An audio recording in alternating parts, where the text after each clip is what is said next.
Salut à tous, content de vous retrouver au potager aujourd'hui. Je vous avais dit que j'allais lancer les échalotes cette semaine, mais bon, finalement, comme vous avez pu le voir, on a eu beaucoup de pluie. Ça commence à se calmer, il devrait faire beau la semaine prochaine. Du coup, j'ai préparé ma planche, je vais vous la montrer juste après pour la plantation des échalotes que je vais faire dans la semaine, le temps que ça sèche un petit peu. En attendant, on va pouvoir faire des trucs. Alors, des choses que vous pouvez lancer dans les régions douces, je vais vous montrer les pommes de terre. Ne vous inquiétez pas, c'est tout à fait possible.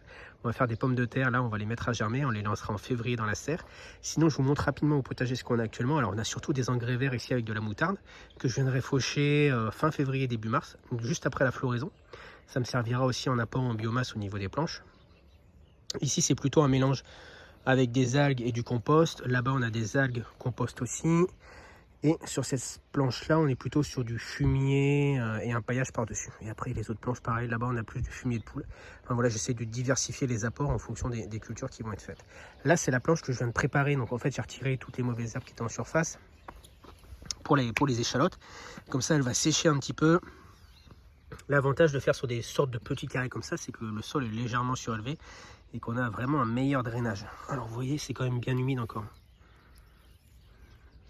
Mais bon, la terre est belle.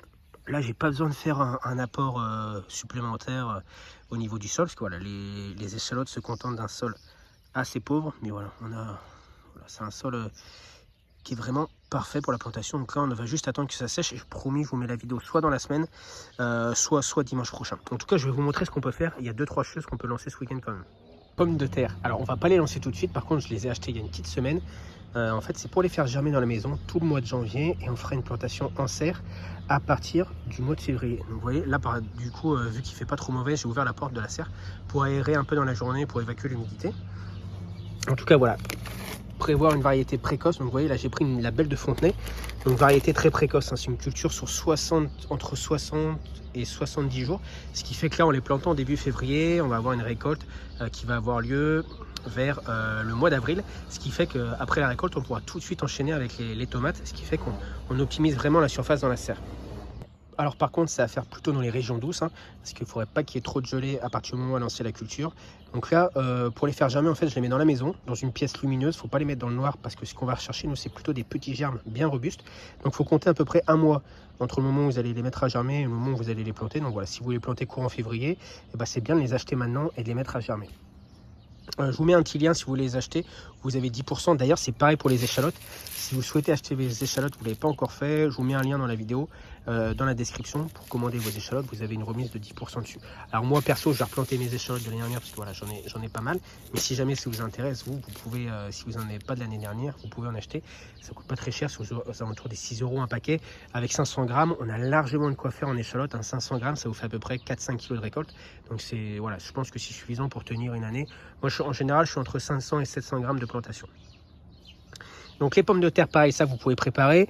Et je l'ai mis là, mais si jamais vous ne l'avez pas fait, vous pouvez aussi planter votre ail.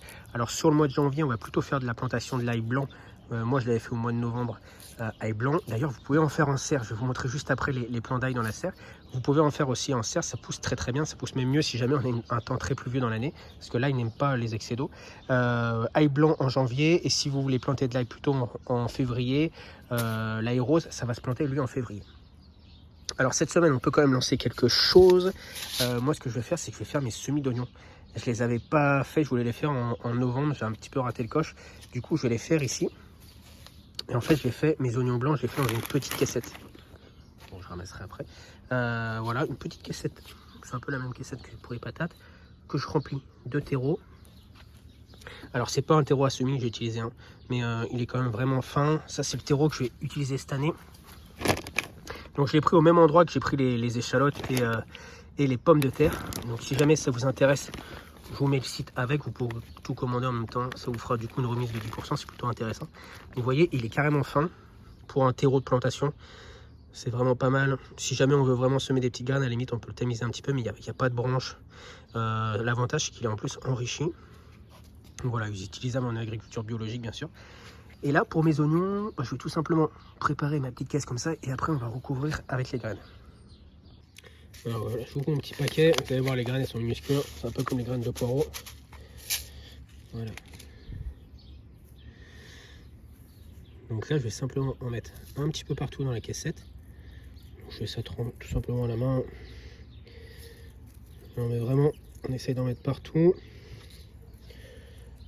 Alors là, sachant que ce que je vais mettre en oignon blanc, ça devrait être suffisant pour notre consommation de tout ce qu'on va consommer en fait au printemps. Là, on va les récolter sur le mois de mai-juin généralement.